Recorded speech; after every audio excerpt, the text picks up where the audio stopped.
Kementerian Keuangan atau Kemenko sedang menjadi sorotan tak kalah mencuat kasus penganiayaan dan pamer harta yang dilakukan oleh Mario dan Satrio.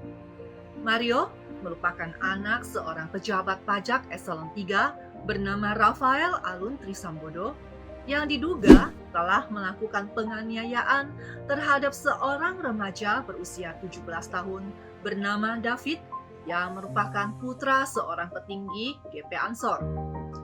Di luar dugaan, peristiwa penganiayaan yang dilakukan oleh Mario ternyata membuka kotak Pandora kasus-kasus lain. Viralnya kasus pengeroyokan yang dilakukan oleh Mario terhadap korban membuat nama orang tua Mario, Rafael, ikut terseret. Sorotan publik tidak hanya tertuju pada Rafael, tapi juga harta kekayaan miliknya sebagai pegawai pajak Kementerian Keuangan. Pusat Pelaporan dan Analisis Transaksi Keuangan atau PPATK pernah menemukan adanya indikasi pencucian uang yang dilakukan oleh Rafael. Adanya indikasi dugaan pencucian uang telah dilaporkan oleh PPATK kepada 3 institusi negara terkait profil keuangan yang tidak sesuai atas nama Pejabat Direktorat Jenderal Pajak atau DJP Rafael Alun Trisambodo. Pelaporan disampaikan ke Kejaksaan Agung atau Kejagung, Komisi Pemberantasan Korupsi atau KPK, dan Inspektorat Jenderal atau Itjen di Kementerian Keuangan. Dalam pelaporan tersebut, ada banyak transaksi yang dilakukan oleh Rafael yang tidak sesuai dengan profilnya sebagai Kepala Bagian Umum Direktorat Jenderal Pajak. Kepala PPATK mengatakan laporan transaksi keuangan Rafael telah diserahkan sejak lama. Namun, tidak jelas kenapa laporan tersebut tidak dilanjuti oleh KPK. Ada apa dengan KPK pada masa itu? Mengapa hasil analisis yang dilaporkan oleh PPATK sejak tahun 2012 itu menguap begitu saja? Kasus penganiayaan tersebut juga membuat masyarakat menyoroti gaya hidup Mario yang kerap pamer harta di jejaring media sosialnya. Selain mobil Rubicon, Mario kerap pamer mengendarai motor Harley Davidson. Aksi pamer dan gaya hidup hedonisme Mario menjadi pintu masuk untuk menguliti kekayaan orang tua Mario, yaitu Rafael, sebagai pejabat negara. Rafael Alun Trisambodo termasuk dalam daftar wajib lapor yang telah melaporkan kekayaannya.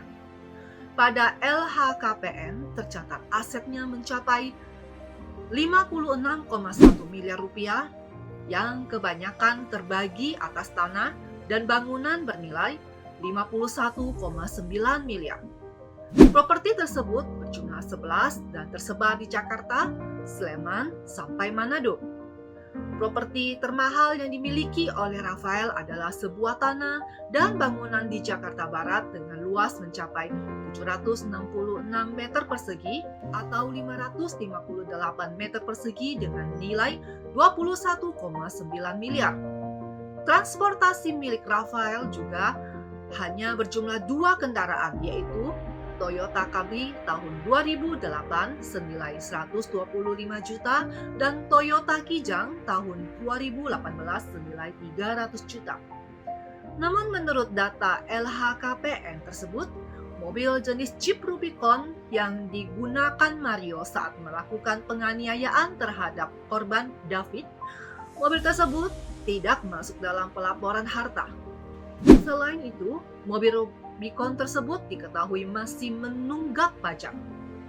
Harta lainnya adalah harta bergerak sebesar 420 juta, surat berharga sebesar 1,5 miliar, kas setara dengan 1,3 miliar, dan harta lainnya sebesar 419 juta. Rafael juga tercatat tidak memiliki hutang. Terkait aduan masyarakat tentang harta kekayaan pegawai yang bersangkutan yang belum dilaporkan, DPJ memastikan akan melakukan pendalaman sesuai dengan ketentuan yang berlaku. Ditjen Pajak dan Inspektorat Jenderal Kemenku siap bekerja sama dengan aparat penegak hukum yang berwenang dalam menyelesaikan kasus ini. Penganiayaan yang dilakukan oleh salah satu putra dari jajaran Kemenku DPJ ini telah menimbulkan dampak yang besar yang negatif terhadap Direktorat Jenderal Pajak atau DPJ, termasuk di Kemenku. Apa yang terjadi tentu saja adalah masalah pribadi. Namun, tindak kekerasan maupun gaya hidup mewah dan sikap pamer harta yang dilakukan oleh pegawai Direktur Jenderal Pajak dan keluarganya telah menimbulkan dampak negatif pada citra institusi dan menggerus tingkat kepercayaan masyarakat terhadap integritas lembaga.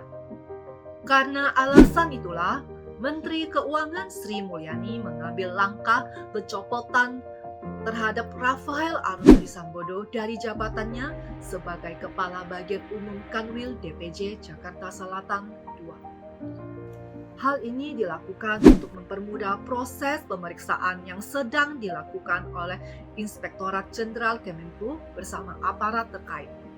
Aksi pamer harta oleh pejabat dan keluarganya jauh dari semangat integritas yang selama ini digaungkan oleh pemerintah. Pelanggaran integritas yang dimaksud bukan hanya berlaku bagi pegawai pajak, melainkan juga melekat terhadap pihak keluarga pegawai pajak. Apalagi yang dipamerkan adalah harta yang tidak dilaporkan dalam LHKPN.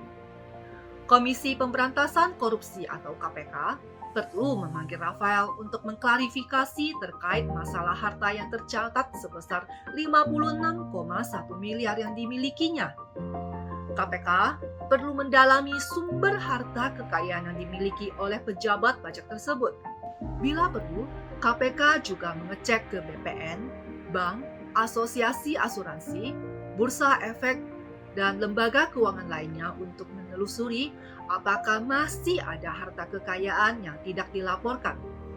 Mengingat ada kendaraan mewah yang digunakan oleh tersangka Mario, seperti mobil Rubicon dan motor Harley Davidson yang ternyata tidak tercatat di LHKPN milik Rafael.